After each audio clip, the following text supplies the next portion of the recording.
Well, look who decided to show up in the kitchen and cook tonight. None other than Paul Levesque. Man, even though you pulled off the worst WrestleMania ever last night, Chef Boyardee is proud of you. Chef Ramsay is proud of you.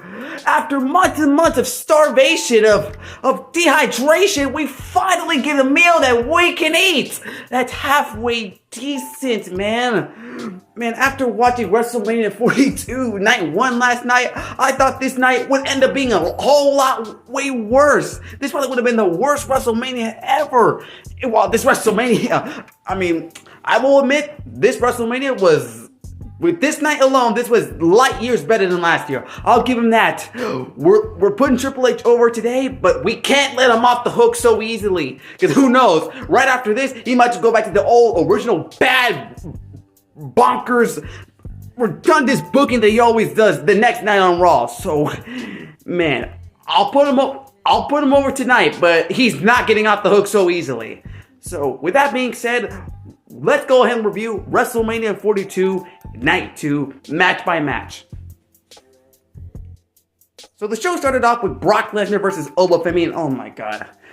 Man, I will get... I said let's not let him off the hook so easily, because this is still one of the problems I have.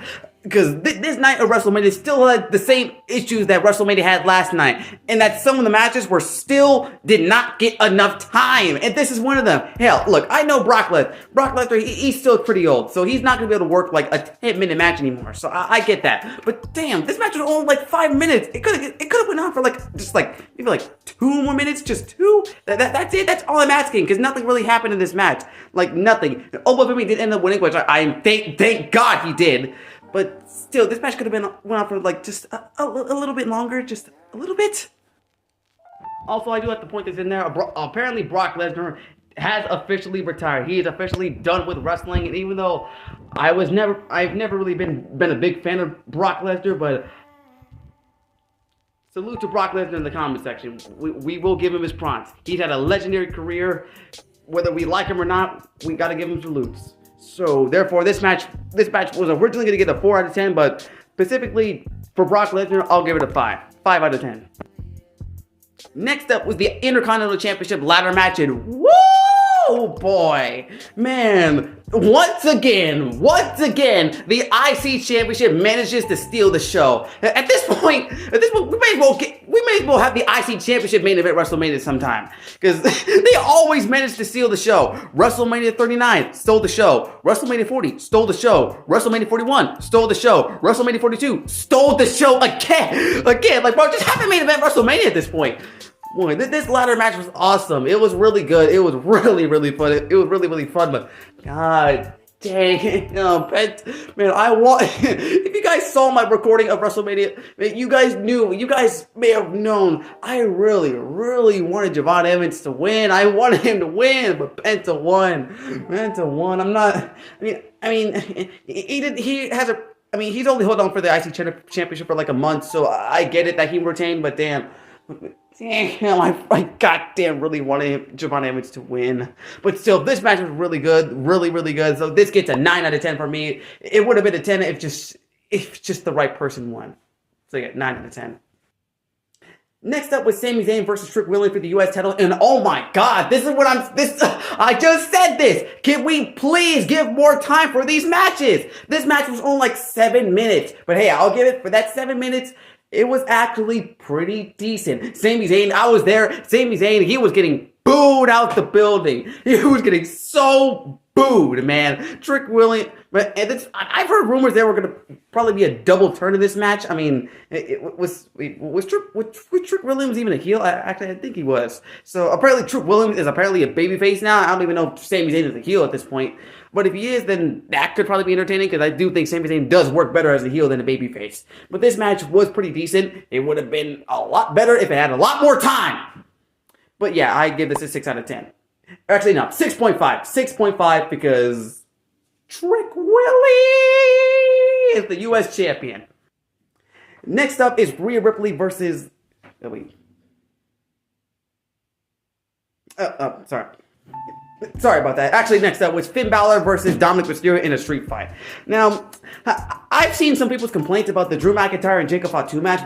With that being an unsanctioned match, that match should have been on the same level as Sami Zayn versus Kevin Owens at the Elimination Chamber. They should have been going through the crowd, through the stands, through the announce table. They should have been going through the entire arena. And honestly, if we're looking at this match Loki needed it a lot more, because at least with the unsanctioned match, it had Drew McIntyre, who was an absolute generational talent in the ring, but I don't know why he keeps getting buried, but he's an overall generational talent in that ring. And Jacob Fatu, even though he hasn't really reached that level of amazingness in the ring, but he's still pretty entertaining to watch. This match had Finn Balor, who could definitely still go in the ring, and Dominic Mysterio, who's not really that entertaining to watch in the ring. So yeah, when you really look at it, at least for me, this match Loki needed it a lot more. So therefore, and it also ended with Finn Balor winning, which thank God they did not job the Demon out. So this match gets a 4.5.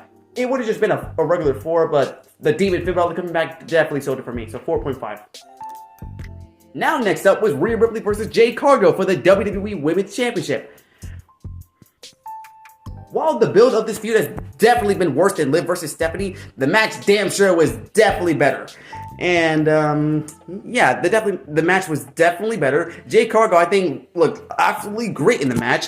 Rhea Ripley was pretty solid in that match too, and it with Rhea Ripley winning, which I mean, usually I would probably be annoyed by this, but at the end of the day, it really wouldn't matter who won, because this match had Jade Cargill and Rhea Ripley, who both cannot cut promos and cannot tell stories, so it really would not matter who won the match. But it ended with Rhea Ripley winning, which I guess I kind of wanted Jade Cargill to win a little bit more, because I mean, Joe Tessitore said it himself. She has been champion for over 200 days and only two title matches. She hasn't had the chance to do anything with that belt. Anything. And now Rhea Ripley is once again the champion, which I already know she's not going to do anything like literally at all, because I mean, just look at her last 3 title reigns. She didn't do anything.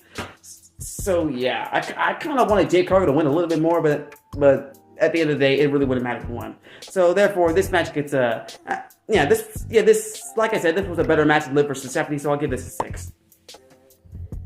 And now we're on to the main event, Roman Reigns versus CM Punk. And if you guys saw my YouTube channel, you would know that this is the longest match in the entire WrestleMania weekend, which really shows you how rushed this year's WrestleMania was. But overall, this match was semi-entertaining. This did start off pretty slow and pretty boring at times, but at the end of the day, that's pretty much how all Roman Reigns matches goes. It starts off pretty boring, but then later on down the road, it starts to kick in the high gear. And while it didn't really do that it didn't really kick in that much of high gear, it was still pretty semi-entertaining. We did have some great spots like Roman Reigns powerbombing CM Punk through the announce table, CM Punk actually jumping from the ring through the announce table on Roman Reigns. That was pretty unexpected, because, I mean, it's CM Punk. I would only assume he would have gotten injured from that. I mean, after the match, CM Punk actually flopped. He actually just fell down. It actually did look like he was injured. So, hopefully he's okay, but overall, I did semi-entertaining did enjoy this match. And this match did end up with Roman Reigns winning the World Championship, which, honestly, it did kind of need it. And actually, I'm now hearing reports that Roman Reigns I don't know if this is true or not, but Roman Reigns, it does look like he's actually going to be full-time. So if that's actually true, then keep the belt on Roman Reigns. I am totally on board. I am totally on board with him winning this match. But overall, this was a pretty semi-entertaining match to a very likely semi-entertaining WrestleMania. 7 out of 10. Not that amazing, but still pretty average. Still pretty good. Oh, I didn't add this earlier, but I actually did like the Danhausen, sorry, I cannot pronounce the name. The Danhausen segment with The Miz and John Cena and Kid Wilson. I actually thought it was kind of funny. It did put a smile on my face, so I will add that as a point. Well, that was WrestleMania 42 Night 2. So if we were going to add all the matches, including that one segment, to get an overall percentage for WrestleMania Night 2, that percentage would be 83.3%, or specifically just an 8 out of 10. This WrestleMania Night 2 gets an 8 out of 10. This was actually a really, really good show, but like I said, we cannot let Triple H off the hook, because I know he's not going to be able to keep this up. But that is my review for WrestleMania 42. Let me know what you guys think of the